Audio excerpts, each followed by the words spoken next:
बच्चों, कैसे हो आप। आज हम करने जा रहे हैं क्लास 10th का चैप्टर नंबर 3 जिसका नाम है pair of linear equation in two variable.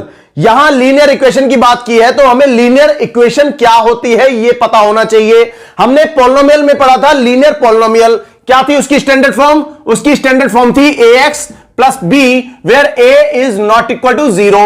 अगर मैं इस लीनियर पॉलिनोमियल को किसी रियल नंबर के साथ इक्वेट करा दूं तो यह हो जाता है ax plus b is equal to 0। तो इस फॉर्म को कहते हैं कि linear equation in one variable. One variable में है ये, क्योंकि इसमें सिर्फ और सिर्फ एक वेरिएबल x है और इसकी पावर 1 है, तो इसलिए इसकी डिग्री क्या होगी? 1। तो ये लीनियर इक्वेशन होगा, इसको एक लीनियर इक्वेशन कहेंगे। अब linear equation in two variable की बात करें तो टू वेरिएबल का मतलब यहां पे ऐसी इक्वेशन जिसमें दो वेरिएबल हो और लीनियर भी होनी चाहिए। तो ax plus by plus c is equal to 0 where a is not equal to 0, b is not equal to 0। तो ये क्या है? यहां पे दो वेरिएबल है x और y, x और y दो वेरिएबल हैं और उनकी डिग्री कितनी है? उनकी डिग्री 1 है। तो 1 डिग्री की वजह से ये लीनियर इक्वेशन होगा और दो वेरिएबल में होगा, linear equation in two variable. अब हम अपने टॉपिक पे वापस आते हैं। यहां बात हो रही है pair of linear equation in two variable. हमें देखो ऐसी एक क्वेश्चन दिया होगा जिसमें दो सिचुएशन होंगी, उन दोनों सिचुएशन से हमें दो इक्वेशंस बनेंगी, लीनियर इक्वेशंस बनेंगी। तो वो क्या है उसको एक बार समझ लेते हैं। फॉर एग्जांपल हमारे पास एक सिचुएशन है, एक बच्चे ने कहा कि मैंने 5 पेंसिल और 7 पेन 50 रुपए में खरीदे, और वहीं दूसरा एक बच्चा कह रहा है उसने 7 पेंसिल और 5 पेन 46 रुपए में खरीदे। यहां x और y की वैल्यू तुम्हें पता चल गई होगी, क्या है? x की वैल्यू है एक पेंसिल की कीमत और y की वैल्यू है एक पेन की कीमत। तो यहां पे 5 पेंसिल और 7 पेन की कीमत 50 रुपए और 7 पेंसिल और 5 पेन की कीमत 46 रुपए। तो इसको सोल्व करके इन दोनों इक्वेशंस को सोल्व करके हमें x और y की वैल्यू फाइंड करनी है। तो यहां इस चैप्टर में 3 तरह के मेथड हैं, एक तो ग्राफिकल मेथड, दूसरा सब्स्टिट्यूशन मेथड और एक एलिमिनेशन मेथड। इन तीनों मेथड से हम इस इक्वेशन को, किसी भी मेथड से इस इक्वेशन को सॉल्व कर सकते हैं। तो यहां क्या वो मेथड है उसे हम डिस्कस कर लेते हैं। इस वीडियो में मैं सिर्फ और सिर्फ ग्राफिकल मेथड को डिस्कस करने जा रहा हूं, ठीक है? क्या है ग्राफिकल मेथड तो उसको देखते हैं। उससे पहले हमें यह देखना है कि इसकी स्टैंडर्ड फॉर्म क्या है ग्राफिकल मेथड में, कि इसकी स्टैंडर्ड फॉर्म क्या है पेयर ऑफ लीनियर इक्वेशन की। तो यहां स्टैंडर्ड फॉर्म की बात करें pair of linear equation in two variable की, तो वो है a1x plus b1y plus c1 is equal to 0, a2x plus b2y plus c2 is equal to 0। जहां a1 a2 b1 b2 c1 c2 कोई real numbers हैं। तो यहां graphical method देखो, जब हमने देखा था कि लीनियर पॉलिनोमियल का जो ग्राफ बनता है वो कैसा बनता है? एक स्ट्रेट लाइन बनता है। उसी तरह से लीनियर इक्वेशन का भी ग्राफ जो बनेगा वो एक स्ट्रेट लाइन बनेगा। अब यहां पे दो इक्वेशन है तो मतलब दो लाइंस बनेंगी, स्ट्रेट लाइंस बनेंगी, और ये स्ट्रेट लाइंस जब हम ग्राफ प्लॉट करेंगे तो कहीं ना कहीं या तो इंटरसेक्ट करेंगी या दोनों एक दूसरे पर कोइंसाइड होंगी। कोइंसिडेंट मतलब एक दूसरे पर ओवरलैप करेंगी या पैरेलल होंगी। फॉर एग्जांपल जैसे दोनों एक दूसरे को इंटरसेक्ट करेंगी या दोनों एक दूसरे पर कोइंसाइड होंगी, एक लाइन ये और दूसरी लाइन इसी के ऊपर ओवरलैप करेगी। और तीसरा एग्जांपल होगा कि दोनों लाइंस एक दूसरे के पैरेलल जाए, एक दूसरे के पैरेलल हो। तो बिना ग्राफ बनाए, यहां पे देखो, बिना ग्राफ बनाए हम इस इक्वेशन को देख के, जो भी हमारे पास क्वेश्चन आएगा उसको देख के हम डिसाइड कर सकते हैं कि इसका जो ग्राफ बनेगा, इस पेयर ऑफ लीनियर इक्वेशन का जो given pair of linear equation दी होगी उसका जो ग्राफ बनेगा वो इंटरसेक्टिंग लाइंस में बनेगा या कोइंसिडेंट होगा या पैरेलल होगा। वो क्या मेथड है वो देखते हैं हम। तो इसके लिए हमें निकालने पड़ेंगे जो रेशोज किसके? यहां पे देखो x का कोफिशिएंट क्या है? a1 a2, तो इसका रेशो क्या हो जाएगा? a1 अपॉन a2, ये रेशो फाइंड करेंगे। फिर y का कोफिशिएंट, इसका रेशो क्या हो जाएगा? b1 अपॉन b2, और जो कांस्टेंट टर्म है उसका रेशो c1 अपॉन c2। तो ये 3 रेशो होंगी और इन तीनों रेशो से हम कंपैरिजन करेंगे, एक दूसरे को कंपेयर करके हम फाइंड करेंगे कि ये दोनों आपस में इक्वल है, कौन सी किसके साथ इक्वल है। तो तब हमें 3 केसेस मिलेंगे। कौन कौन से केसेस है? पहला केस जब a1 upon a2 is not equal to b1 upon b2। जब ये दोनों रेशो, जो x वाली कोफिशिएंट और y वाले कोफिशिएंट की जो रेशो है वो आपस में इक्वल नहीं होंगे, तो हमें किस तरह का ग्राफ मिलेगा? बिना ग्राफ हम प्लॉट किए बता सकते हैं कि इसका जो ग्राफ है वो कैसा होगा, वो इंटरसेक्टिंग लाइन होगा। वो लाइंस इंटरसेक्ट करेंगी। ये लाइन किसका? इस वाली इक्वेशन का a1x plus b1y plus c1 is equal to 0। ये तो इसका ग्राफ। फिर दूसरी इक्वेशन, इसका ग्राफ फॉर एग्जांपल हमें इस तरह का मिल जाए। यहां देखो ग्राफ कहीं पे भी बन सकता है। ग्राफ हो सकता है ये फर्स्ट क्वाड्रेंट में बन रहा है, सेकंड में भी बन सकता है, थर्ड में भी बन सकता है, कहीं पे भी बन सकता है। तो यहां ये दूसरी equation a2x plus b2y plus c2 is equal to 0। तो ये दो इक्वेशन, दो लाइंस एक दूसरे को सिंगल पॉइंट पे इंटरसेक्ट कर रही है।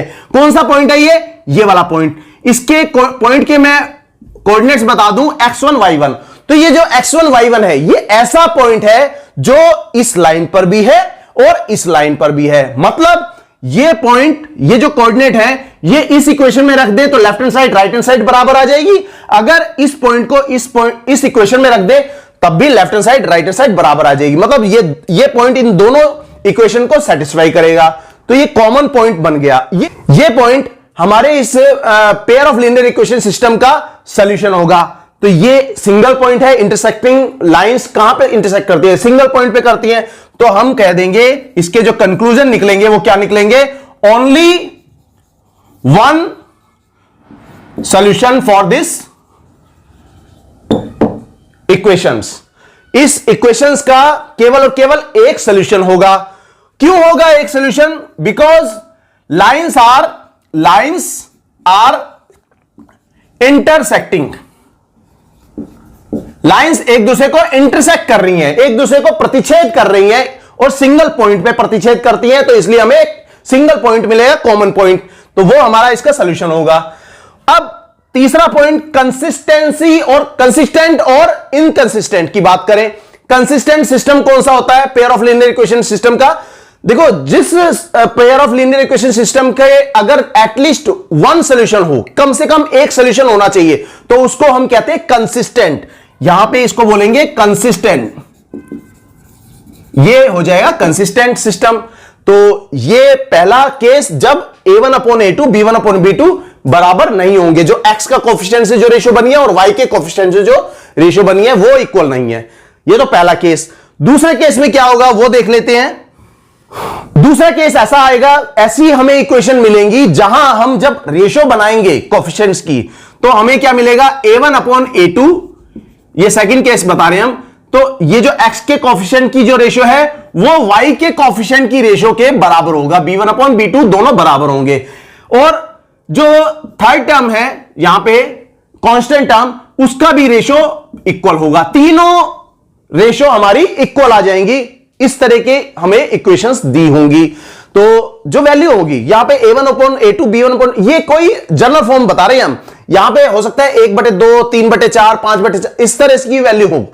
तो उसको हम जब कंपेयर करेंगे तो हमें पता चलेगा कि ये या तो ये कंडीशन होगी या फिर दूसरी कंडीशन या फिर तीसरी कंडीशन जो हम बताएंगे, डिस्कस करेंगे। तो अगर ये a1 upon a2 b1 upon b2 c1 upon c2 ये तीनों रेशियो बराबर हैं, उस केस में क्या होगा? जब हम पहली इक्वेशन को ग्राफिकली रिप्रेजेंट करें अगर, तो उसका किस तरह का ग्राफ बनेगा? वो एक स्ट्रेट लाइन बनेगा। इस तरह का स्ट्रेट लाइन बनेगा। पता है लीनियर इक्वेशन के जो ग्राफ हैं वो स्ट्रेट लाइन ही बनते हैं। ये है a1 x plus b1 y plus c1 is equal to 0। ये पहली इक्वेशन का ग्राफ।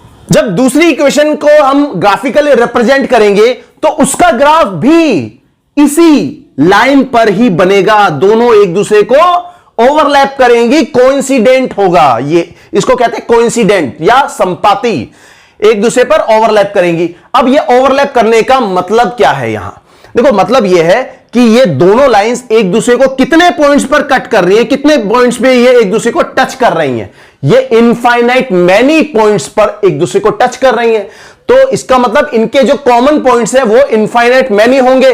तो इसका मतलब जब कॉमन पॉइंट्स इनफाइनाइट है तो सॉल्यूशंस कितने होंगे? सॉल्यूशंस भी, ए पॉइंट क्या बताएंगे? सॉल्यूशंस क्या होंगे? इनफाइनाइट मैनी सॉल्यूशन, इसके इनफाइनाइट मैनी सॉल्यूशंस होंगे। और क्यों होंगे? क्योंकि ये दोनों लाइंस की नेचर की बात करें, रेशो को कंपेयर करके हम लाइंस की नेचर कैसी होगी ये पता लगाएं, तो बी पॉइंट हमें क्या मिलेगा? लाइंस आर कोइंसिडेंट, लाइंस एक दूसरे पर ओवरलैप करेंगी, कोइंसिडेंट होंगी, तो कोइंसिडेंट हो गई। अब तीसरा पॉइंट क्या बताते हैं? C point. यहां जैसे मैंने कंसिस्टेंट की बात करी थी, consistent system of pair of linear equation क्या होता है? ऐसा pair of linear equation system जिसका एटलीस्ट वन सॉल्यूशन हो। तो यहां पे तो इनफाइनाइट मैनी सॉल्यूशन है, तो इसका मतलब यह भी सिस्टम कंसिस्टेंट होगा, तो इसको कह दें कंसिस्टेंट सॉल्यूशन सिस्टम। अब नेक्स्ट केस क्या होगा? नेक्स्ट केस में